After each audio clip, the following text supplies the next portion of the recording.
Zombies 2. Okay. Well, Zombies 2.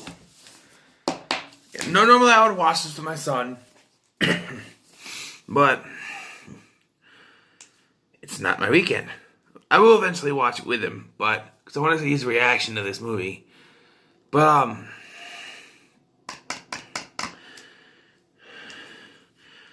so we start off like it starts off just like the first one, where we have a story. Only this time they tell us about the werewolves and they live in the woods and something happened to their moonstone or whatever. And we get information. It kind of, we get an explanation as to what. Okay, so the werewolves are looking for their moonstone. They think that because Addison has white hair, that she's their alpha. Spoiler alert, we don't ever find out who the alpha is, by the way. But, and I thought, oh, this is the explanation for her white hair. She's half human, half werewolf, and that's why her hair is white. Okay. But I'm like, she's not going to be the alpha. I thought her mom was going to be the alpha. No. So, we start at the beginning of this movie, and we show that the zombies, the humans, they're living together, their anti-monster law is gone, and they're just living together. And then Addison and Bucky and all the cheerleaders and stuff, they're at cheer camp, and on the way back, Zed tries to set up this thing where he asks her the prawn, which is prom in their town because they're fighting shrimp. It's prawn. Clever.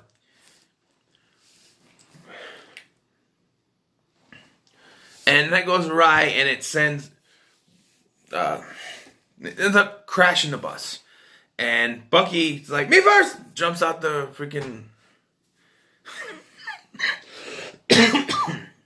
back of the bus. And then Addison goes after Zed, and she encounters the werewolves. And because they see that werewolves are now alive, or are real, they reinstate the monster law. And right away I'm like, I hate when sequels do this. Like, when you have a sequel that ends as perfect as the first one did, all the zombies and humans are in harmony, things are going great. And then you start showing that everyone's in harmony, everything is great, and it's like, something's going to happen. And it does. They reinstate the monster law, which means now, while zombies and humans are still going together, are still hanging out together, they've reinstated the block on Zombie Town, which I'm still confused why they call it Zombie Town, but in the song, Welcome to Zombieland, I don't know. But now these zombies aren't allowed to go to prom because of this. And then the werewolves show up, and they want to go to school too, so they do. And then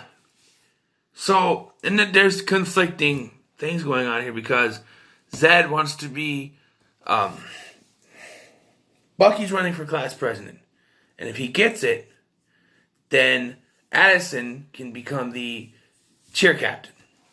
But Zed wants to become president so that he can help...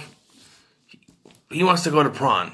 He wants, the monsters and humans to get together, and he hopes that it'll help. And then but if he becomes president, then Addison won't be cheer captain. There's the conflicting.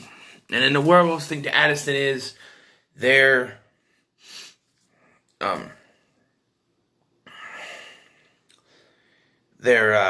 alpha, and they give her the stone, which Zed takes, so that she can't use it. But if she puts it on, and if she's meant to be their alpha, she'll turn into a werewolf. Now, Zed takes it.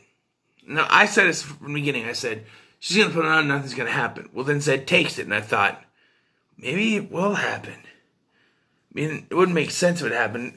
I mean, what I kept saying to myself was, I don't want them to explain her hair with just Oh, she's a werewolf. That's why she has white hair. I mean, well, now the other werewolves, there's one of them that has a little white streak, but it's not fully white. And the fact that she never had werewolf powers before this doesn't make any sense. But when Zed takes it, I doubt it for a second. I'm just like, maybe she is. But then he gives it back to her, tells her they took it. She puts it on, nothing happens. So, yep. She's not a werewolf, she's not an alpha. We don't really explain who the alpha is, but we get an explanation for what happened with the zombies. See, the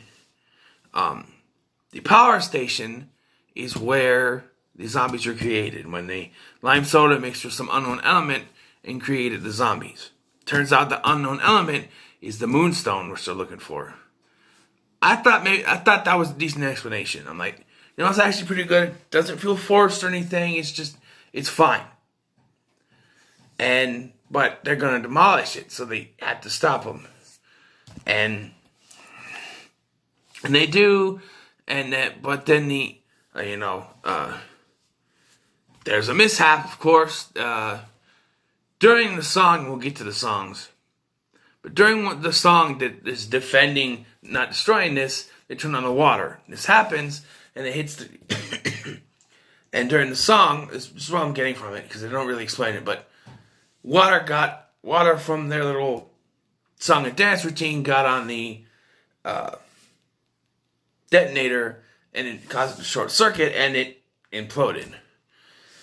Well, then Zed goes to the hideout, the werewolves' hideout, and gets the werewolves and the zombies to work together to go to the prawn. And they scare Bucky, so Bucky lets them in.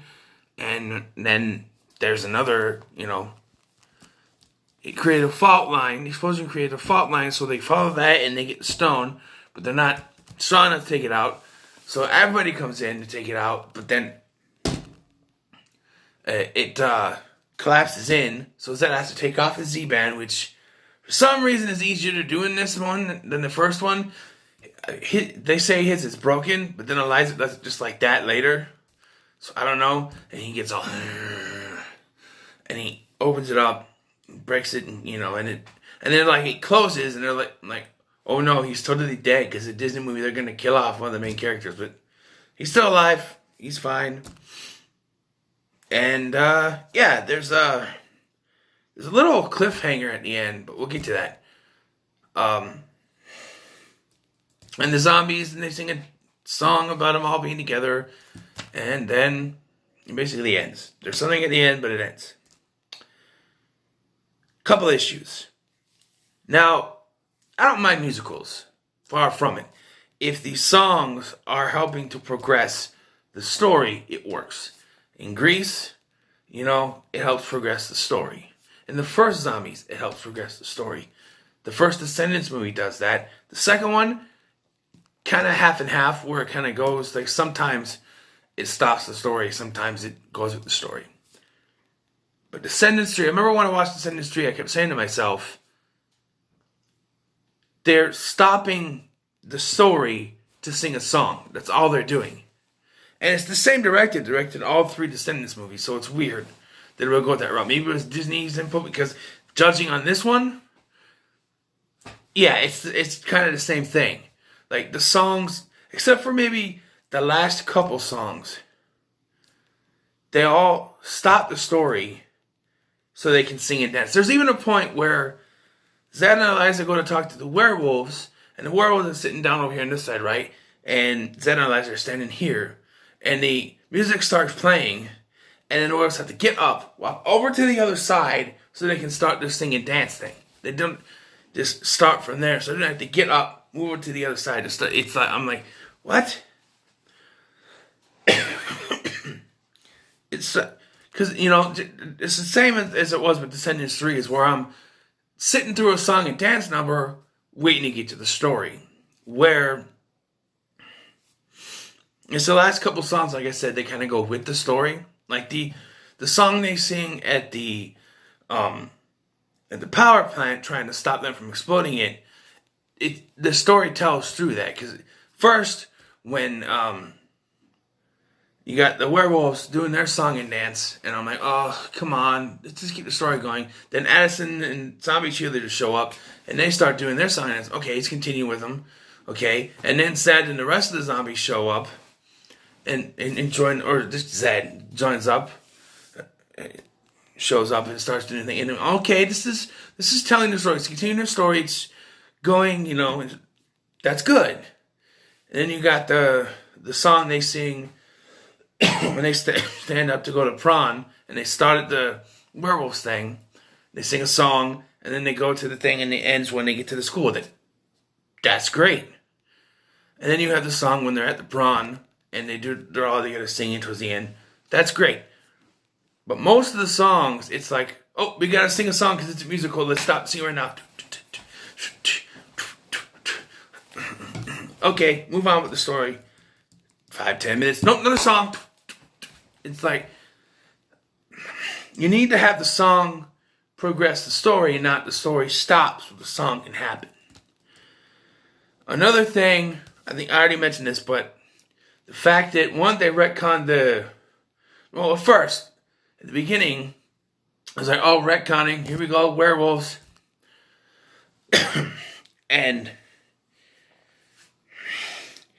But the way that they tell the story of the werewolves and how they connect it to the zombies, I ended up being okay with it. Because it works. And it makes sense, not just forced exposition, shoving, oh, we'll just do this and this. No, it makes sense. Like, what's this mysterious thing that created the zombies? Oh, it's the werewolf stone. It makes sense. It does.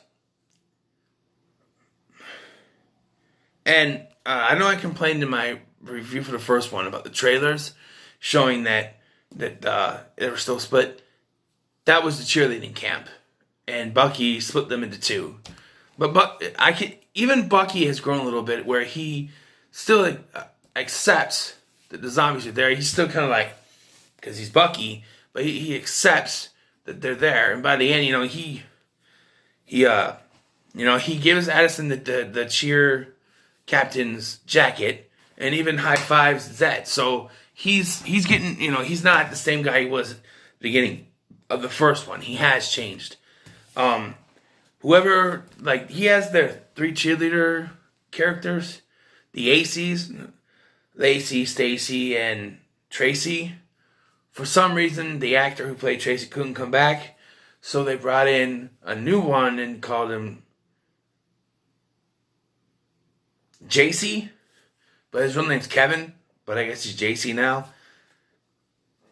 It's okay, I guess. They needed 3 of them. Couldn't get the other actor back. That's fine.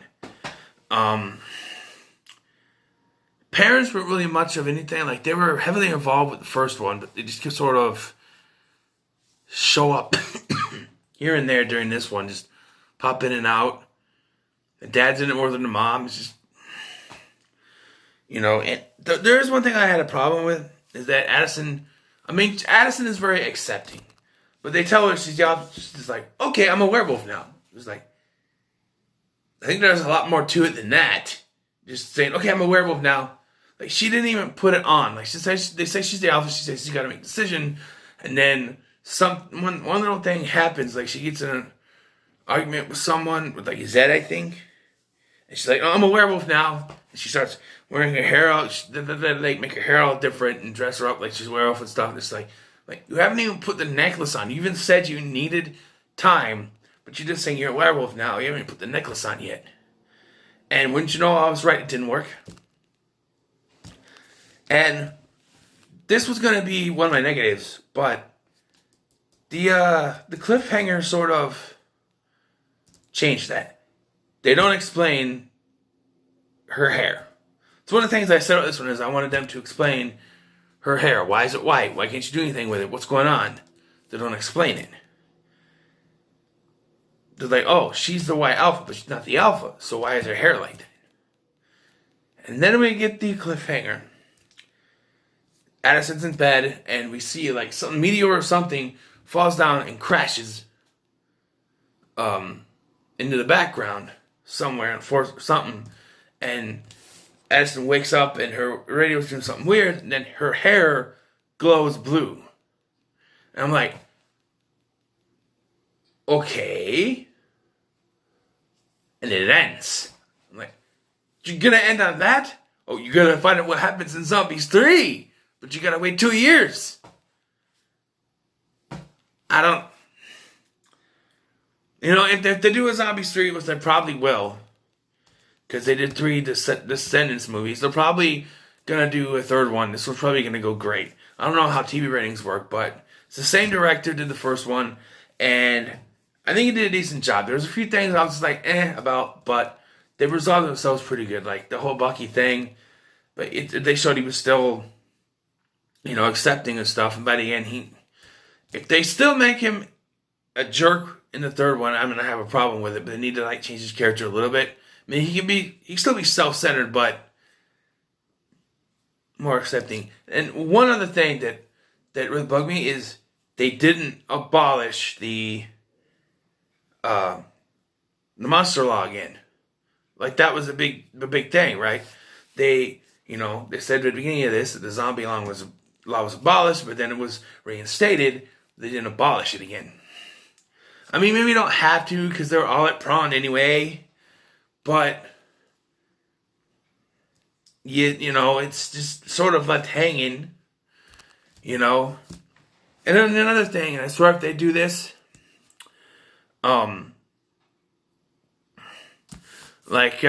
they mentioned vampires. I don't remember what context, but they said "Oh, I'm not a vampire," and I'm like, no, that's for.